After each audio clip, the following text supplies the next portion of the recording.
Everything is clearer in hindsight. Does that work as a COVID lockdown excuse? California Governor Gavin Newsom was pressed about certain decisions that he made during the COVID lockdowns during a recent interview on MSNBC's Meet the Press. Let's watch.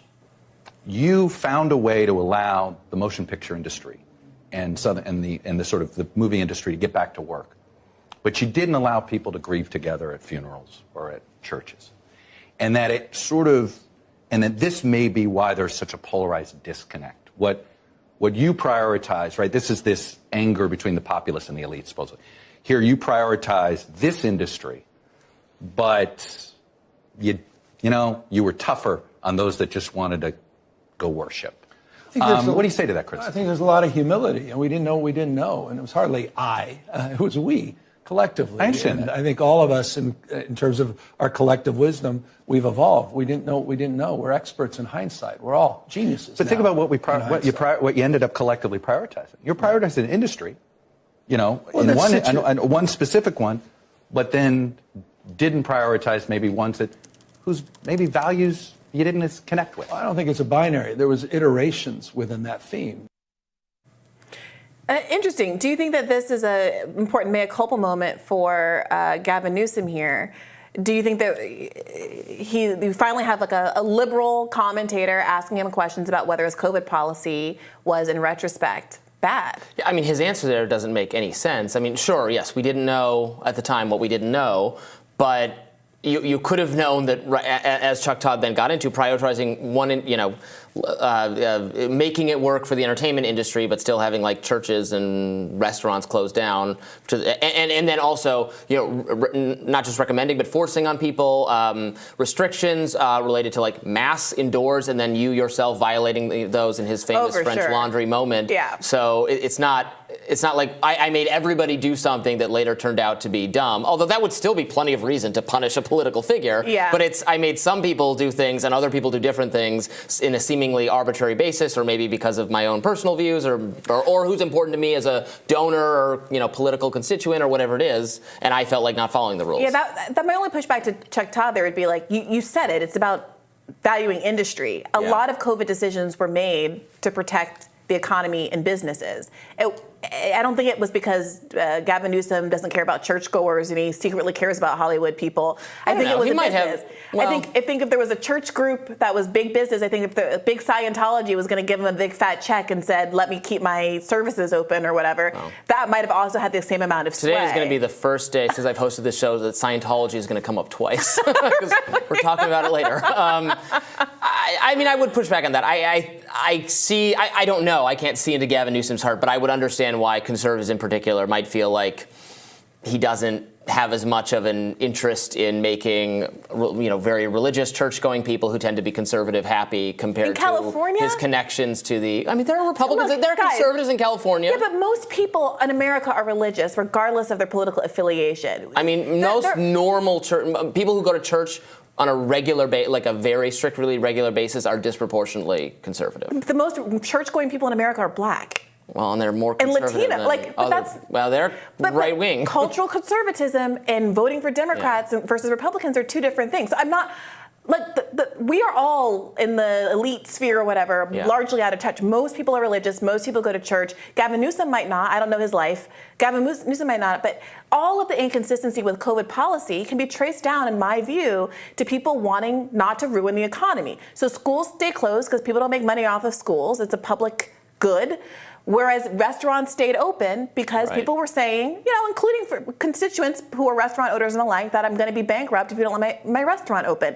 It's not deeper than that. And you can think that's a good decision or a bad decision, but a lot of the inconsistency I think that people got caught up in and exposed over was because they weren't just being honest about the fact that there were economic priorities that were ruling the day, as opposed to just strict public health concerns. Right. I mean, I view that as a good thing because I didn't want these things in place anyway. So the fact that there was and in fact, I would point to the fact that schools stayed closed longer than anything, and the fact that had nothing to do with health the reality of the health situation, but just because the political power in the education industry, they had more ability to keep things shut down than the restaurants, who at some point needed money. Although they also got put in a very bad, many of them precarious place where tons of restaurants closed during the pandemic. Sure, for sure. Because things stayed closed longer than they wanted to, and some people didn't want to go, and there were still restrictions, that kind of thing. Well, in that same interview, Newsom also weighed in on Senator Dianne Feinstein's seat, as 3 California Democrats, including Katie Porter, Adam Schiff, and Barbara Lee, vie to replace the sitting senator.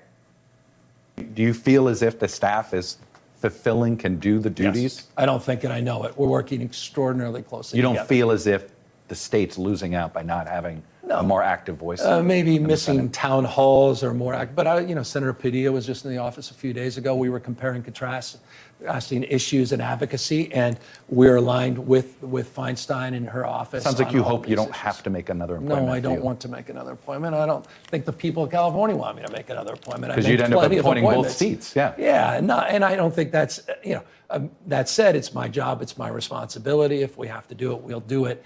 You going to abide by your pledge? Yeah, interim appointment. I don't want to get involved in the So primary. no, you would not appoint anybody on that is filed for this It would be race? completely unfair to the Democrats that have worked their tail off. That primary is just a matter of months away. I don't want to tip the balance of that. But you're going to abide by, it would be essentially a caretaker, an African-American woman. We hope we never have to make this decision, but I abide by what I've said very publicly on a consistent basis, yes. So he's getting caught up there because, as people might recall, he promised to appoint an African-American woman. Now that there are 3 people actively running for the seat, only one of them is black, the perception is, well, then he would be weighting exactly in a way that would be unfair. So now I guess the way that he's parsing this is to say, I'm going to get some unnamed, unknown seat warmer to hold the space for the next couple of months if it is the case that Dianne Feinstein is no longer able to serve. He tried to just do an identity politics, and then other people were like, well, no, I'm in fact going to seek this seat. There's going to be a democratic process. Right. And he just put himself in that position unnecessarily. Wasn't there recent reporting just last week more on Dianne Feinstein, that the situation with the daughter, I believe she was asked about the daughter having the power of attorney, and she was confused. Didn't remember? She was confused about it. She didn't know. Look, I don't think anyone watching seriously believes that it would be satisfied with his answer there, that, oh no, we're working closely with her and her staff and it's all great and there's nothing to be concerned about and the people don't actually want me to replace her. That seems laughable to me. Yeah, okay, I guess if the staff is always capable of doing the job, well, what are we, we're just electing, it doesn't matter, then it literally doesn't matter who you elect? Yeah. It seems not, I don't think that's what people believe.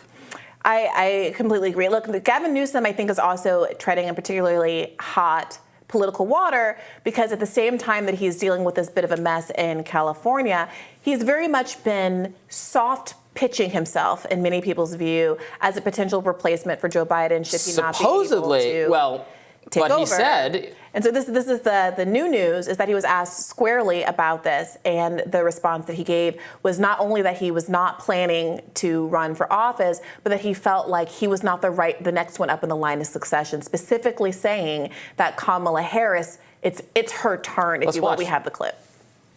Passed. President Biden doesn't run. Why shouldn't we consider you a likely candidate? Well, I think the vice president is naturally the one lined up, and the filing deadlines are quickly coming to pass. And I think we need to move past this notion that he's not going to run.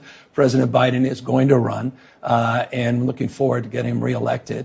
I think there's been so much wallowing in the last few months and hand-wringing in this respect, but we're gearing up for the campaign. We're looking forward to it. But you hear these calls privately. What do you tell these donors who are wallowing in this? Time to move on. Let's go. And am I supposed to interpret that comment about the vice president, that if for some reason the president chose not to run at this point, everybody rallies around her? It's the Biden-Harris administration. Maybe I'm a you little old-fashioned. Yeah, maybe you I'm a respect little. that. Yeah, and we'll save the Biden, will he run speculation for additional segment, because we are still going to talk about it a little bit more. But there, Newsom seeming to say something that I've actually said a bunch of times, that no, there's going to be a tremendous institutional push to have Kamala Harris foisted on us either in 2024 or I think more likely 2028. There he's saying that he's almost maybe just going to let her have her turn whenever it occurs. Do you believe him? So you have been saying this. I don't think it's an institutional push. I think this is a choice that's being made. I perfectly believe that there is a strategic decision that's been made behind closed doors, that Kamala is the person that they've chosen. But I absolutely believe that if Gavin Newsom or any number of other candidates, potential candidates, decided that they wanted to succeed Biden and skip over Kamala Harris, that there certainly is plenty of public support behind that, very little public support behind defending Kamala Harris, especially given that there's any number of people of also diverse backgrounds who can make a claim, and all of the claims, oh, you're getting in the way of a black woman, yada, yada, yada. It's her turn, Brianna. It's her turn. When has that ever gone wrong? It's her turn. Hillary ruined that. Yeah. You see what Gavin's mixed up in with the I'm going to appoint a black woman stuff in California and how that's backfired. People are largely over that. And I even think that because Black people don't especially support Kamala Harris. She never ranked particularly high among Black voters, even when she was running for office. Bernie outpaced Kamala Harris 2-1 with Black voters in the 2020 race. That there was no organic, people-led reason not to skip over her. And if the Democratic Party decides to skip over her, they can. You're saying that, Brianna, but for some reason, I can't remember seeing a lot of those news articles in the New York Times or the Washington Post that are, does Kamala Harris have a problem with Black voters? I just can't remember any of those. I'm sure they existed if you say that was a thing. More Rising right after this.